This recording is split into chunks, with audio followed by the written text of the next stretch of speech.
On transatlantic air flight 714 from New York to Geneva, two worlds were set to collide at 38,000 feet. One belonged to Dr. Aris Thorne, a brilliant cardiovascular surgeon, a man whose hands had restarted the hearts of kings and commoners alike. The other belonged to Captain Noah William, a veteran pilot, a man of rigid rules and unspoken biases. An ugly confrontation at the boarding gate, fueled by prejudice, would leave one man humiliated and the other smug in his authority. But the steel tube of an airplane is a sealed fate, and a few hours over the icy Atlantic, a terrible medical emergency would erupt. What happens when the life of someone you love falls into the hands of the very person you deemed unworthy? This is the story of a pilot's pride, a doctor's oath, and a life hanging precariously in the balance. The air in JFK's Terminal 4 hummed with a nervous energy, a symphony of rolling suitcases, garbled announcements, and last-minute farewells. It was a space of transitions of hellos and goodbyes, but for Dr. Aris Thorne, it was simply a necessary inconvenience. He stood patiently in the priority boarding line for transatlantic air, Flight 714. His tailored charcoal suit uncreased his leather briefcase, held loosely in one hand.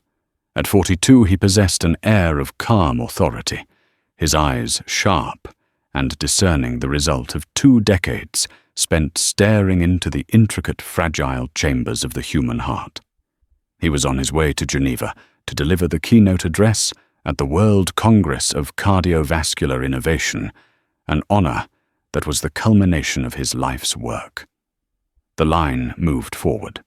He presented his first-class ticket and passport to the gate agent, who offered a professional, if weary, smile. "Enjoy your flight, Dr. Thorne." As he stepped onto the jet bridge, a voice sharp and laced with an unearned authority cut through the low murmur. "Sir, you in the suit?" "Hold on a minute."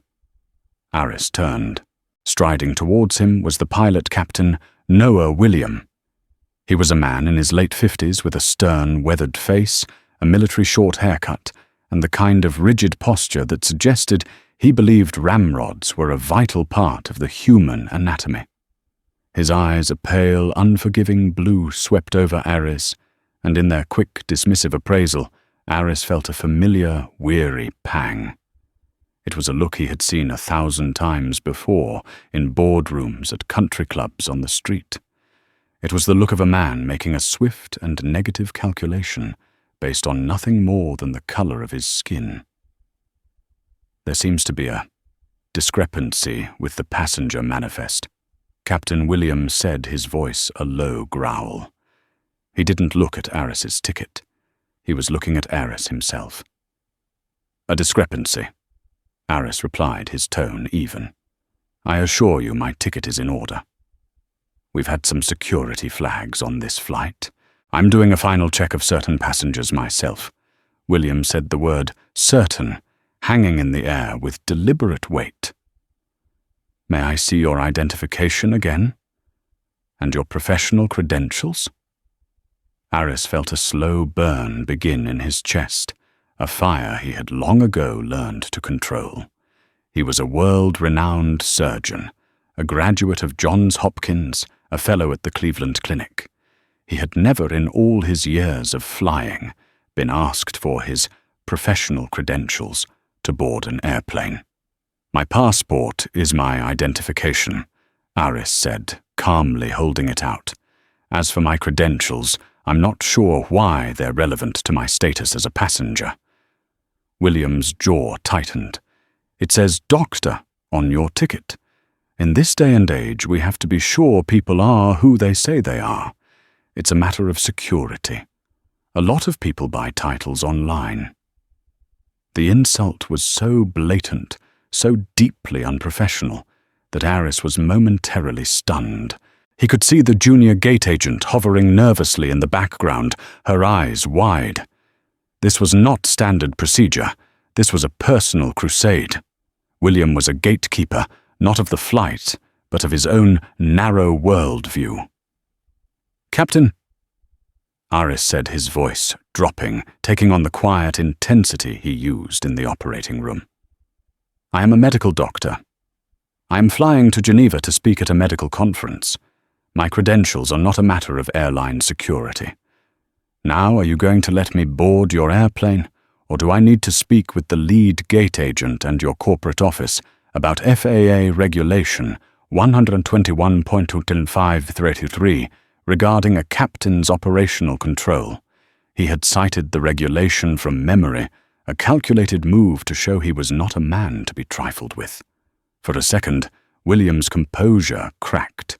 A flicker of surprise or perhaps anger at being challenged flashed in his eyes. "You're a smart one, aren't you?" William sneered. He snatched the passport from Aris's hand, scrutinizing the photo, as if trying to find a flaw in the paper itself. He then gestured towards Aris's briefcase. "What's in the bag?" "My laptop and the presentation I'm scheduled to give to 300 of the world's top surgeons." Aris replied, his patience wearing dangerously thin. This was the moment the pilot made his move. He stepped back, creating a space between them, and crossed his arms. His voice was loud enough for the remaining passengers in the boarding area to hear. "I'm not comfortable with you on my aircraft." Gasps rippled through the onlookers. The nervous gate agent looked horrified. "On what grounds?" Aris demanded, his voice now like ice. "On the grounds of my authority as the pilot in command," William shot back. "Your attitude is confrontational. Your documentation seems unusual. I won't have a potential disruption at 38,000 feet. You are denied boarding." It was a gross abuse of power, a public humiliation wrapped in the thinnest veil of professional jargon. Aris stood his ground, the jet bridge feeling like a stage. He could feel the stares of the other passengers, some curious, some sympathetic. Some, he knew, quietly agreeing with the captain. The humiliation was a bitter pill, but beneath it, a cold, hard resolve was forming. He would not be moved by this small man's bigotry. "You are making a serious mistake, Captain," Aris said, his voice dangerously low. "The only mistake would be letting you on this plane," William retorted, turning his back on Aris to address the gate agent. "Find him another flight, tomorrow. I want him rescreened by security. I'm closing out." With that, Captain Noah William turned and strode down the jet bridge, disappearing into the aircraft, leaving Dr. Aris Thorne standing alone, his name, his title, and his dignity rejected at the door. The jet bridge became an echo chamber of whispered conversations and averted gazes. The gate agent, a young woman named Chloe, looked as if she were about to be physically ill. "Sir, Dr. Thorne, I am so sorry. I've never seen him do that." Aris took a slow, deep breath, wrestling his anger back into its cage. An outburst would only validate the captain's fabricated narrative of him being a disruption. Dignity was the only weapon he had left. "It is not your fault," he said to Chloe, his voice regaining its calm measure.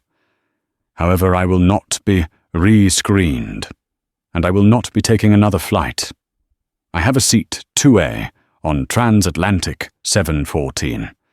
I intend to be in it when that plane leaves. Please get your station manager." Chloe nodded, fumbling with her radio. The confrontation had created a bottleneck. Passengers still waiting to board were craning their necks, their curiosity piqued. Aris felt 100 pairs of eyes on him, judging, assessing. He ignored them, his focus narrowing to the singular injustice of the moment. A few minutes later, Robert Finch, the terminal duty manager for Transatlantic Air, arrived. He was a harried-looking man in his 40s, his tie slightly askew, the physical embodiment of a man constantly putting out fires. Chloe quickly explained the situation in a hushed, frantic tone. Finch approached Aris with an expression of deep consternation. "Dr. Thorne, I'm Robert Finch. I understand there's been a misunderstanding." "Misunderstanding is a rather polite term for what just occurred, Mr. Finch," Aris said, his gaze unwavering. "Your captain has denied me boarding based on what I can only describe as overt prejudice. He questioned my credentials, my identity, and then invented a security concern to justify his decision. I am a first-class passenger with a valid ticket and passport. I have done nothing wrong." Finch's face fell. He knew this was a disaster. Denying a passenger boarding was one thing. A captain doing it personally at the gate to a black man in first class was a multi-million-dollar lawsuit waiting to happen. "Captain William can be zealous about security," Finch offered weakly. "He was not zealous. He was discriminatory," Aris corrected him. "And I am not going to miss a career-defining speech in Geneva because one of your pilots has a problem with a black man holding the title of doctor. Get him out here. Or better yet, you can explain to your corporate legal team why Flight 714 is about to be delayed indefinitely while we sort this out on the ground." The threat was clear. Aris was not just a passenger. He was an intelligent, articulate man who understood leverage. Finch swallowed hard and spoke into his radio, his voice now firm. "I need Captain William at the L2 door, immediately." There was a tense silence. The final few passengers shuffled their feet, pretending not to listen. Then Captain William reappeared at the aircraft door, his face a mask of thunderous indignation. Behind him, a younger woman with concerned eyes, his first officer peered out. "What is it?" "Robert," William barked. "I'm 5 minutes from pushback." "We have a situation, Dave," Finch said, walking towards him, keeping his voice low but firm. "You can't deny this passenger boarding. There are no grounds. His documents are valid. He has no security flags. None. You need to reverse this decision." William's eyes blazed. "I am the pilot in command. My decision is final. I am not comfortable, and that's the end of it. The FAA gives me ultimate authority over who is and isn't on my aircraft. And our legal department gives me the authority to tell you when you're exposing this company to a catastrophic liability." Finch countered, his voice rising. "This man is Dr. Aris Thorne. He's not just a doctor. He's one of the most respected cardiovascular surgeons in the country. He's a keynote speaker at a global conference. You didn't question a passenger. Dave, you insulted a VIP, and you did it in front of 100 people." William's gaze flickered towards Aris, a new kind of venom entering his expression. The fact that Aris was not just a doctor, but an eminent one, seemed to enrage him further. It was a direct challenge to the hierarchy he had constructed in his mind. From behind, William the First Officer, Sarah Jenkins, stepped forward slightly. "Captain," she said softly, but with a backbone of steel. "With respect, Mr. Finch is right. There's no procedural justification for this. We should let him board." William shot her a look that could curdle milk. "Stay out of this, Jenkins. This is my call." He turned back to Finch. The two men were locked in a silent battle of wills. The hum of the plane's auxiliary power unit seemed to amplify the tension. Finally, Finch played his trump card. "Fine," the manager said with an air of finality. "Have it your way. But I'm logging this as a captain's refusal without cause. You'll be grounded in Geneva pending a full investigation. We'll have to deplane all 288 passengers, cancel the flight, and you can personally explain to the Chief of Flight Operations why you cost this airline $500,000 tonight." The threat was colossal. A cancellation, an investigation, the potential end of a career. For the first time, a shadow of doubt crossed William's face. He had overplayed his hand, letting his personal bias override his professional judgment, and now the consequences were crashing down on him. His arrogance was a luxury the airline was unwilling to afford. He stood there for a long, agonizing moment, the muscles in his jaw working furiously. his pale blue eyes locked with Aris's calm, dark ones from across the jet bridge. It was a look of pure, unadulterated loathing. He had been beaten not by reason or fairness, but by corporate procedure and the threat of financial penalty. Without another word, William spun on his heel and stalked back into the cockpit. Finch let out a breath he seemed to have been holding for an eternity. He turned to Aris, his expression a mixture of apology and exhaustion.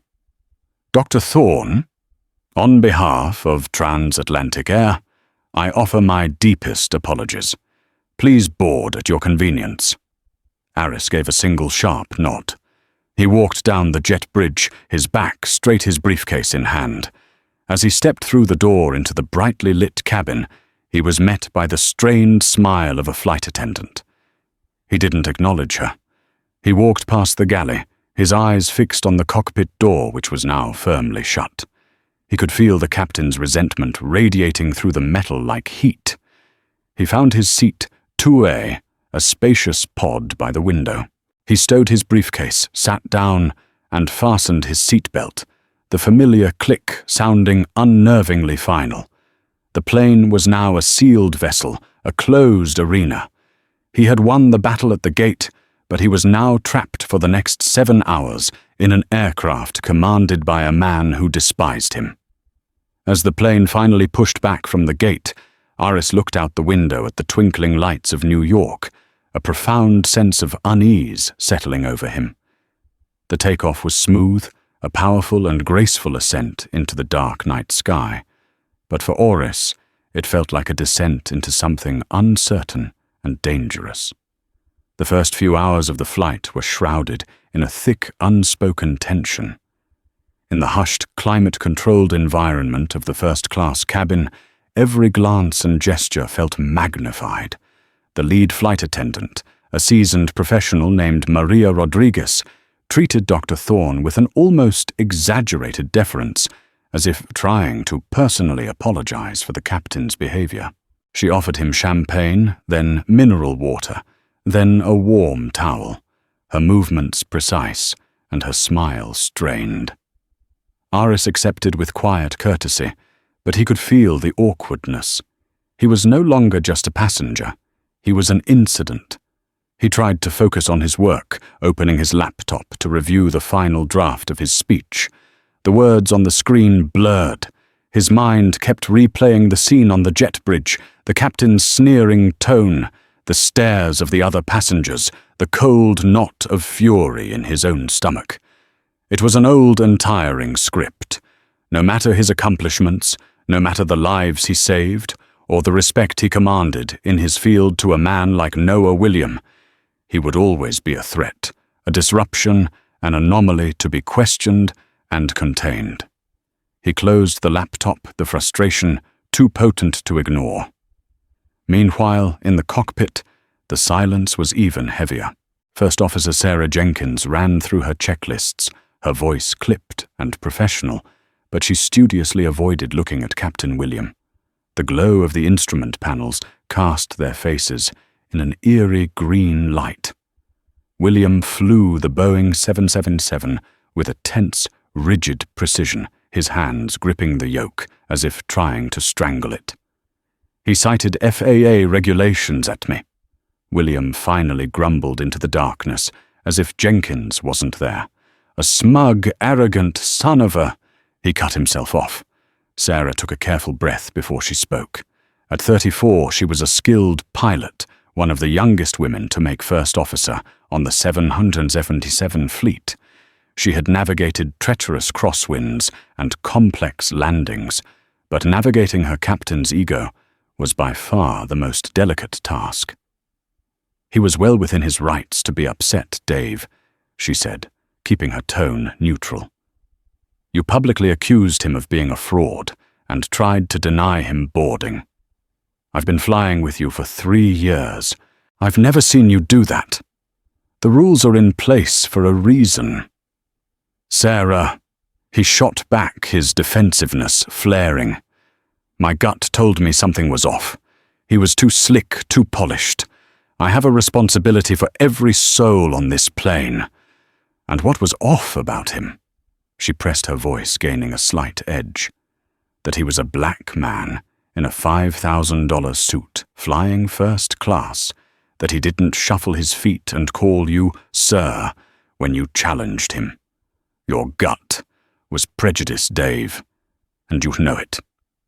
The accusation hung in the small cockpit, as stark and undeniable as the star-filled sky outside their windscreen. William didn't respond. He just stared ahead into the black expanse, his jaw set like granite. He believed in order, in a world where things made sense. Ex-Air Force, he saw people in uniform, pilots, police soldiers as the rightful guardians of that order. A man like Thorne, with his quiet confidence and intellectual authority, didn't fit into his rigid boxes. He was an unwelcome variable, and William's inability to control him had curdled into a dangerous resentment. An hour later, William unbuckled his seatbelt. "I'm going to stretch my legs. You have the con." He emerged from the cockpit and, instead of heading to the lavatory, walked back through the business-class cabin. His presence caused a subtle stir. Passengers looked up from their movies and books. He wasn't just walking, he was patrolling his gaze, sweeping the cabin like a searchlight. His eyes inevitably fell on seat 2A. He saw Aris staring out the window, the cabin lights reflecting off the dark glass. For a moment their eyes met in the reflection. There was no anger in Oris's expression, just a profound and weary disappointment. William continued his walk, moving towards the economy cabin. In a bulkhead seat, a small blonde girl of about 10 looked up and beamed. "Daddy." Captain William's stern facade instantly melted. A genuine warm smile transformed his face. He knelt by her seat. "Hey, sweet pea, how are you feeling? Is the movie a good one?" "It's great," she said, pulling off her headphones. Lily William, his daughter, was a frequent flyer, often accompanying her father on his European trips during her school holidays. A special arrangement with the airline. "Maria gave me extra ice cream." "Did she now? Don't get too spoiled," he said, ruffling her hair. He placed a hand on her forehead, a practiced fatherly gesture. "You're not feeling too tired? No aches?" "I'm fine, Daddy," she said, though a slight weariness clung to her small frame. Lily had been born with a complex congenital heart defect, tetralogy of Fallot. A brilliant surgical team at Boston Children's Hospital had performed a full repair when she was an infant, and she lived a mostly normal life, but her father was perpetually anxiously vigilant. Her heart was his personal universe, the one thing whose fragility truly terrified him. "Good girl," he said softly. "You let Maria know if you need anything at all, okay?" He kissed her forehead and stood up, his stern captain's mask sliding back into place. As he walked back towards the front of the plane, he passed Aris's seat again. The surgeon was now asleep, his head resting against the window, his face calm in repose. For a fleeting second, William saw him not as a threat, but just as another passenger. The thought was quickly smothered by his lingering anger. Back in the cockpit, Sarah glanced at him. "Checked on Lily?" "She's fine," he grunted, settling back into his seat. As the plane soared over the vast, dark emptiness of the Atlantic Ocean, a point of no return, the cabin was a fragile ecosystem of human drama. In the front, a doctor slept, dreaming of the intricate dance of arteries and valves. In the cockpit, a pilot stewed, his pride wounded and his prejudice simmering. And in the middle, a little girl with a surgically mended heart watched a cartoon, blissfully unaware that the two men who held her fate in their hands were locked in a silent, bitter war. The crisis began subtly, a tiny crack in the placid surface of the transatlantic night. It started not with a bang, but with a flight attendant's worried frown. Maria Rodriguez was doing her routine cabin check, her footsteps soft on the carpeted aisle, when she noticed the little girl in the bulkhead seat, Lily William.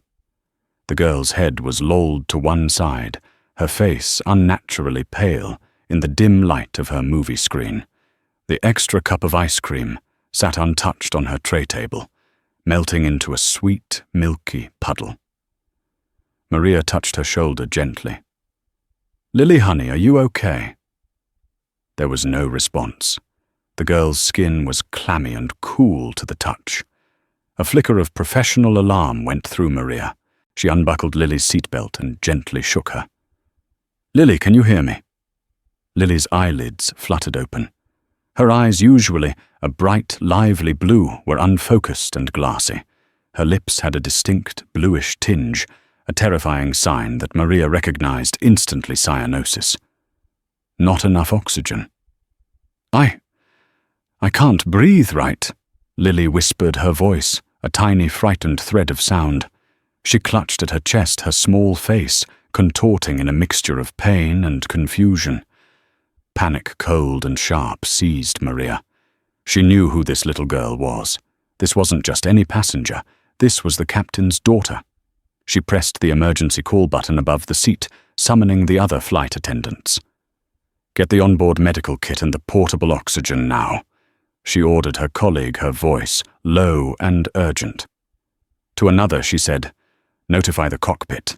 Tell them we have a medical emergency, a child. Tell them it looks serious." The calm of the cabin was shattered. Passengers nearby began to stir, sensing the shift in atmosphere. The flight attendants worked with practiced efficiency, creating a small curtain of blankets for privacy and clearing the area. One of them got on the PA system, her voice trembling slightly despite her training. "Ladies and gentlemen, your attention, please. If there is a medical doctor or a registered nurse on board, could you please make yourself known by pressing your flight attendant call button?" In seat 2A, Dr. Aris Thorne was jolted from a light sleep. The announcement cut through the low hum of the engines, a familiar and always dreaded sound on an airplane. He had responded to this call 3 times in his life, once for an allergic reaction, once for a fainting spell. He pressed his call button without a second's hesitation. His oath did not recognize time zones or personal grievances. A young flight attendant rushed to his side, her face pale with stress. "You're a doctor." "Yes," Aris said, already unbuckling his seatbelt. "Dr. Thorne, what's the situation?" "It's a young girl. She's having trouble breathing. Her lips are blue." Aris's mind snapped into clinical focus. The anger and humiliation from the gate vanished, replaced by the calm, analytical mindset that made him one of the best surgeons in the world.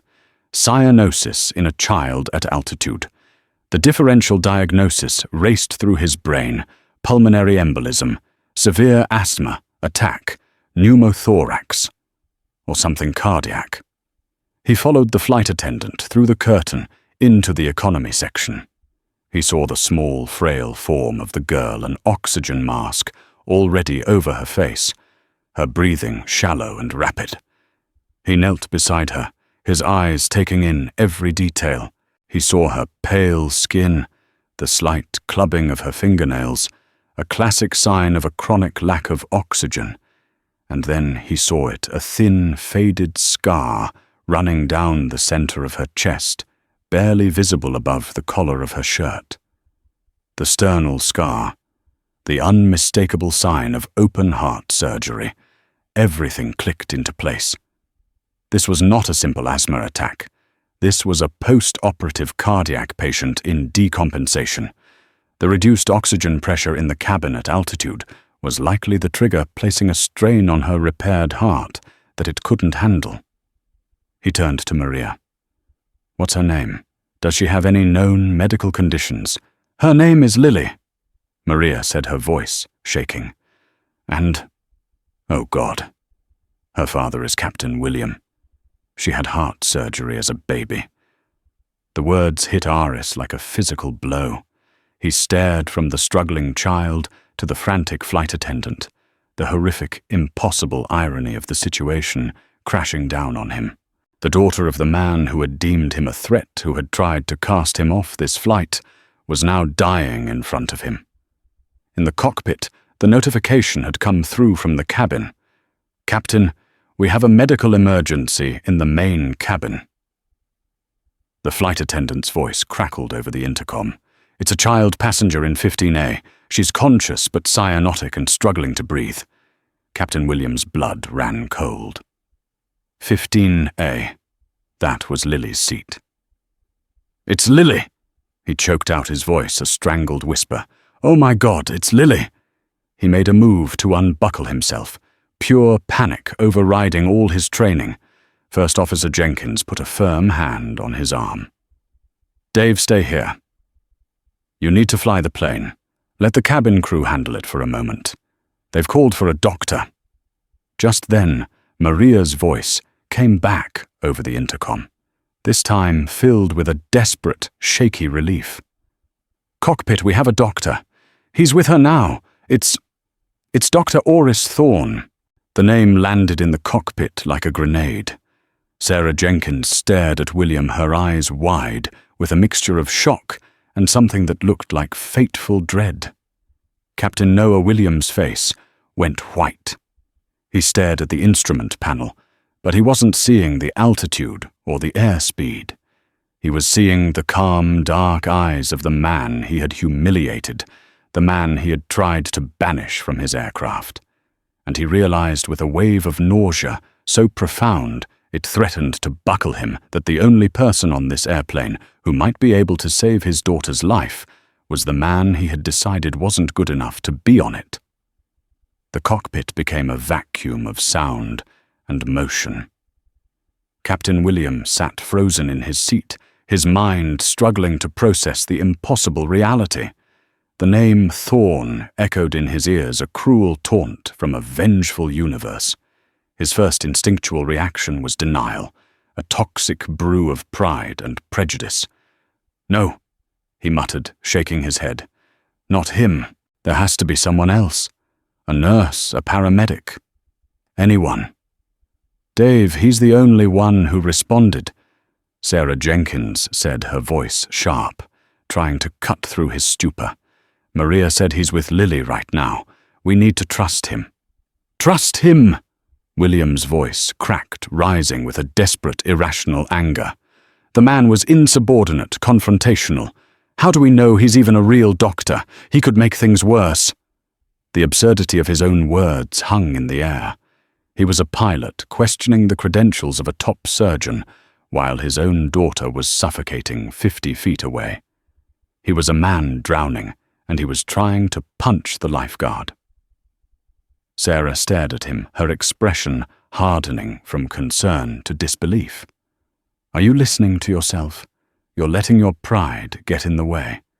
This is Lily's life we're talking about." Back in the cabin, Eris was in complete control. The space around seat 15A had become a makeshift emergency room. "I need her blood pressure and pulse oximetry readings now," he commanded Maria, his voice calm and authoritative. He ignored the stares of nearby passengers, his entire world narrowing to the small, fragile girl in front of him. A flight attendant handed him the onboard medical kit. It was basic: a stethoscope, a blood pressure cuff, aspirin, an EpiPen. It was designed for heart attacks and allergic reactions, not for a complex pediatric cardiology crisis. He placed the stethoscope on Lily's chest. Even through the hum of the engines, what he heard terrified him. Her heartbeat was rapid and thready, but the heart sounds themselves were muffled, distant. It was like listening to a drum from behind a thick wall. His blood ran cold. It was a classic sign of cardiac tamponade fluid, building up in the pericardial sac around the heart, squeezing it, preventing it from pumping effectively. Her surgically repaired heart was in effect being strangled. Her oxygen saturation is 78% and falling. Maria reported, her voice tight with fear. Anything below 90% was dangerous. 78% was catastrophic. She's in cardiogenic shock. Aris said, more to himself than to anyone else. "The cabin pressure has caused a fluid shift or a bleed. We need to get this plane on the ground. Not in 4 hours in Geneva. Now." He looked at Maria. "Get on the intercom to the cockpit. Tell them exactly what I'm about to say. Tell them the patient has a history of tetralogy of Fallot repair.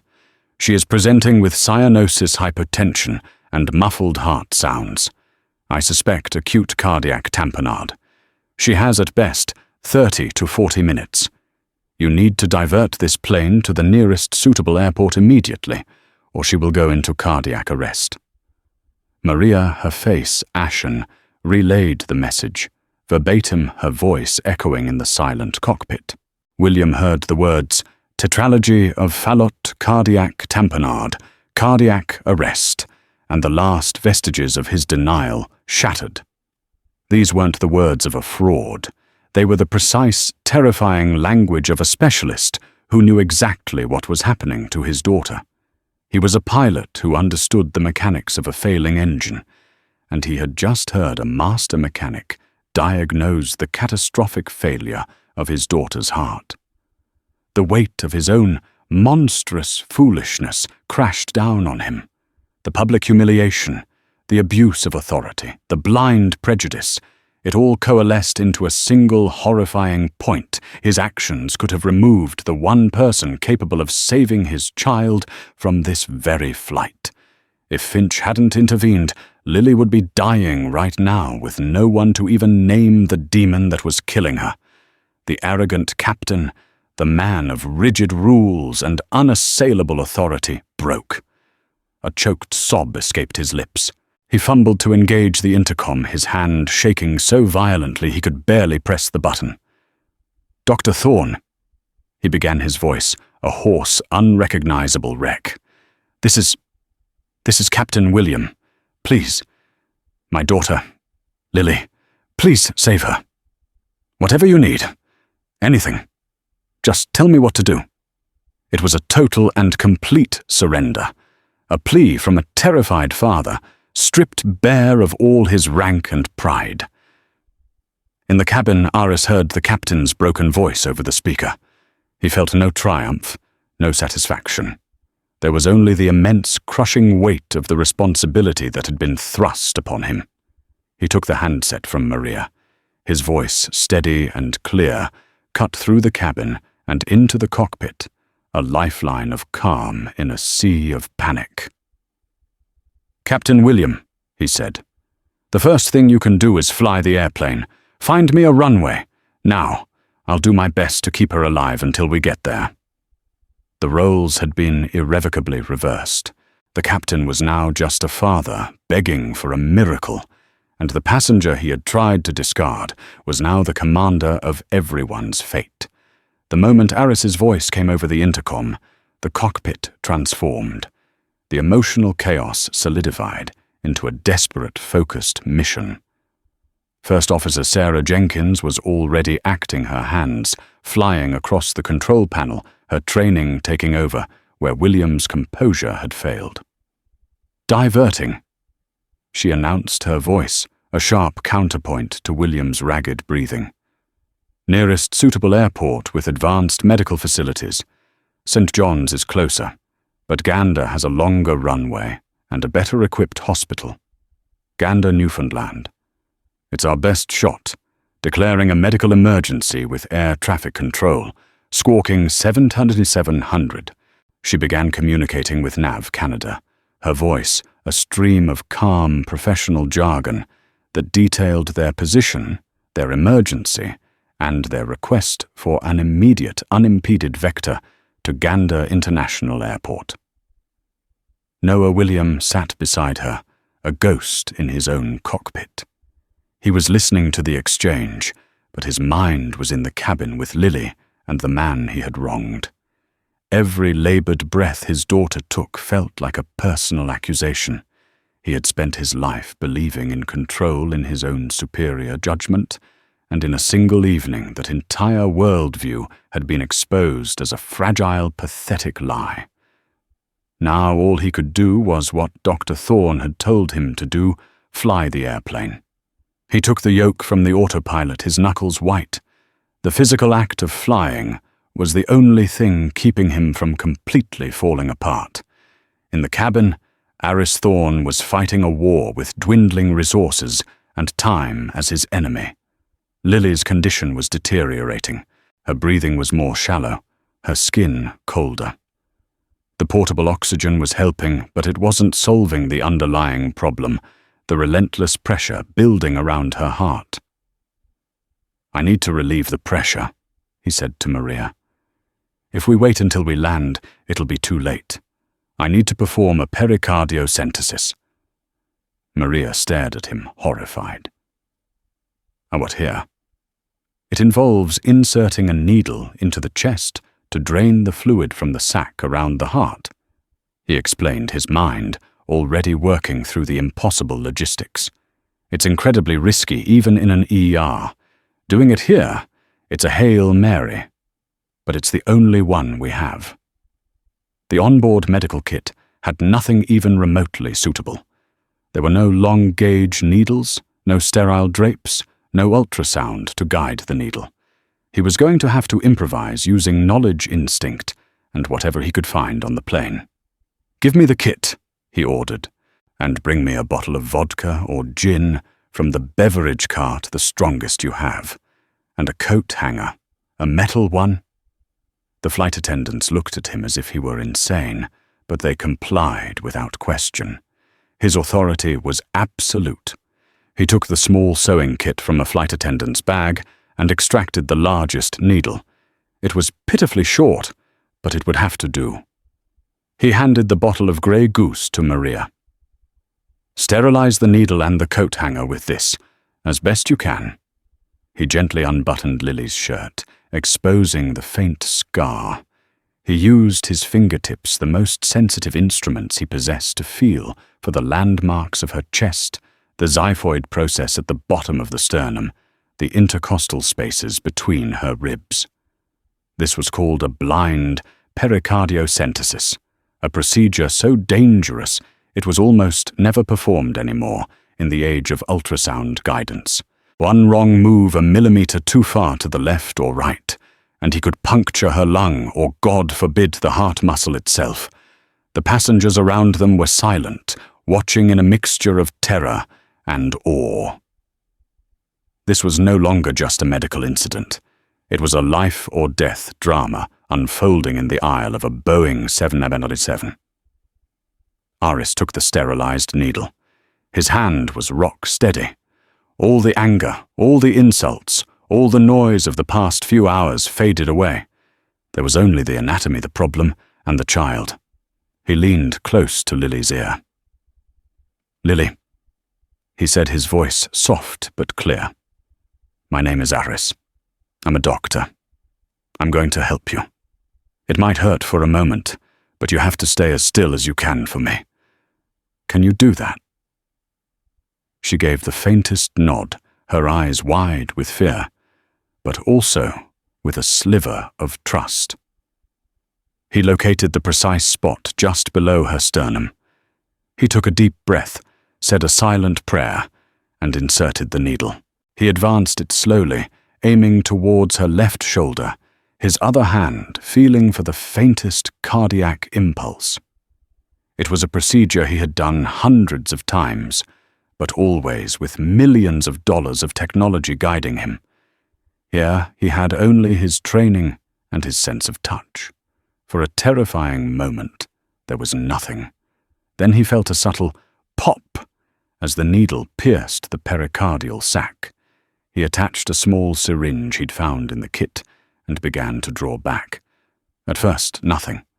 Then a dark, blood-tinged fluid began to fill the syringe. It was working. He was in the right place. He carefully held the needle in place while a flight attendant helped him draw back more and more of the fluid filling several syringes. Almost immediately there was a change. A flicker of color returned to Lily's cheeks. Her breathing deepened, becoming less frantic. He placed the stethoscope back on her chest. The muffled, distant heartbeat was now stronger, louder, closer. The drum was no longer behind a wall. Her O2 is up to 88%. Maria whispered, tears streaming down her face. Eris felt a wave of relief so profound it almost made him dizzy. He had bought her time. He had built a fragile bridge that might just be long enough to get her to the ground. "She's stabilizing," he announced, though he kept the needle carefully in place, knowing the fluid could reaccumulate. "Now let's see about that runway."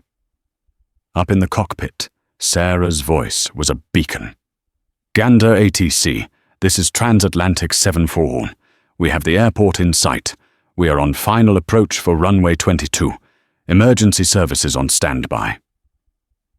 William gripped the controls, his eyes locked on the distant, glittering lights of the runway, carved out of the dark Newfoundland landscape.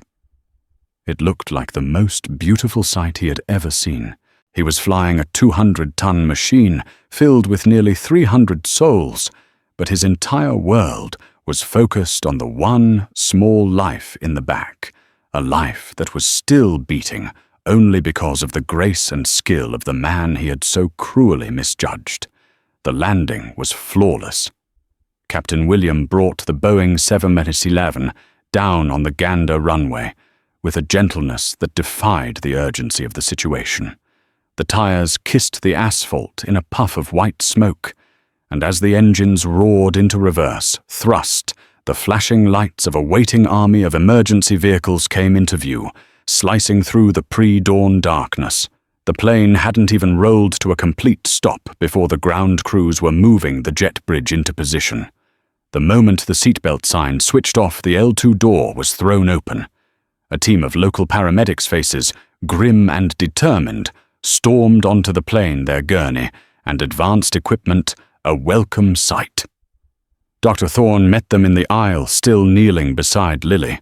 He hadn't moved. He delivered a swift, precise, and calm medical handover.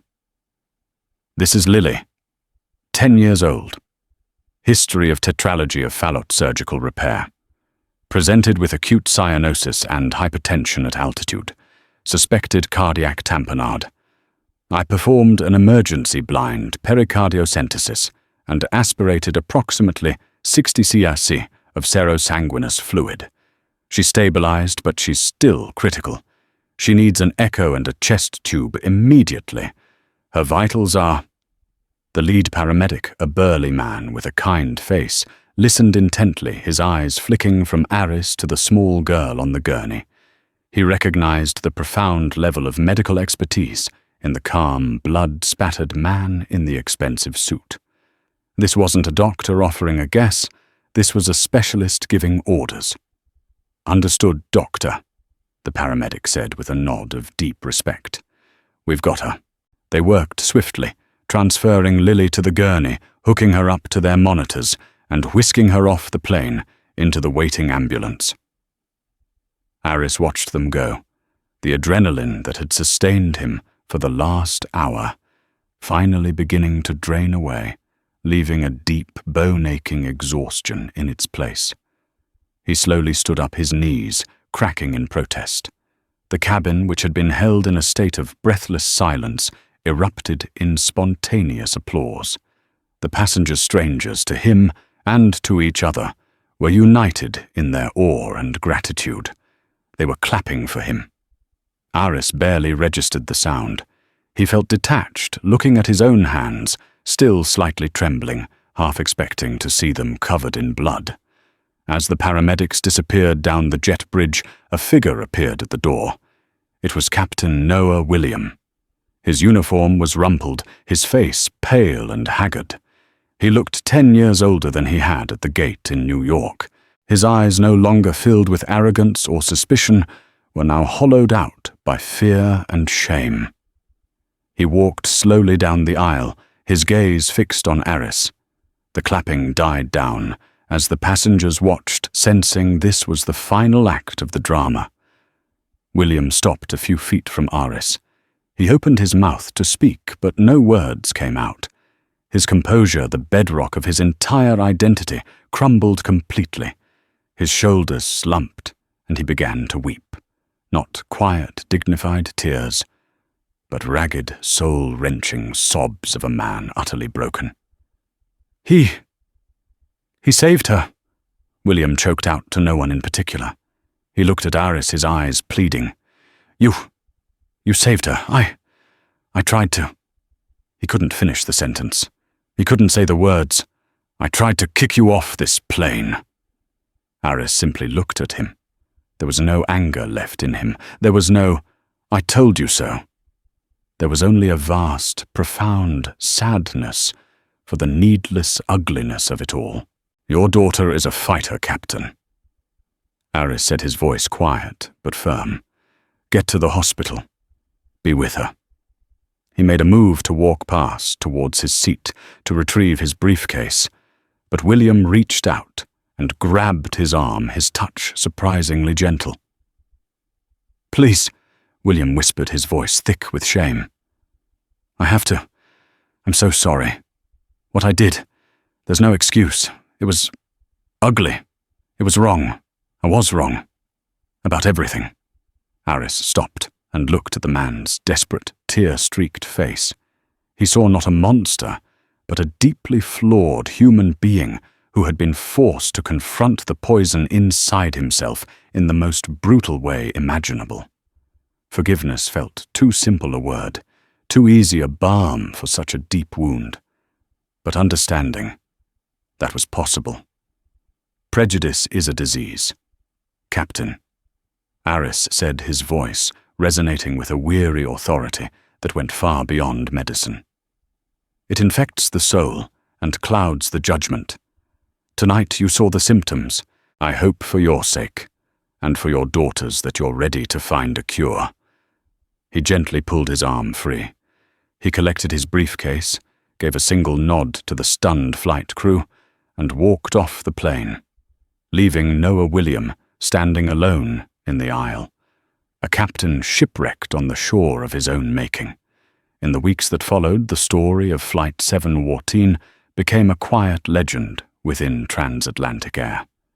Captain Noah William was placed on indefinite leave, mandated to undergo extensive sensitivity and bias training. His career would survive, but his reputation as an infallible commander was forever changed.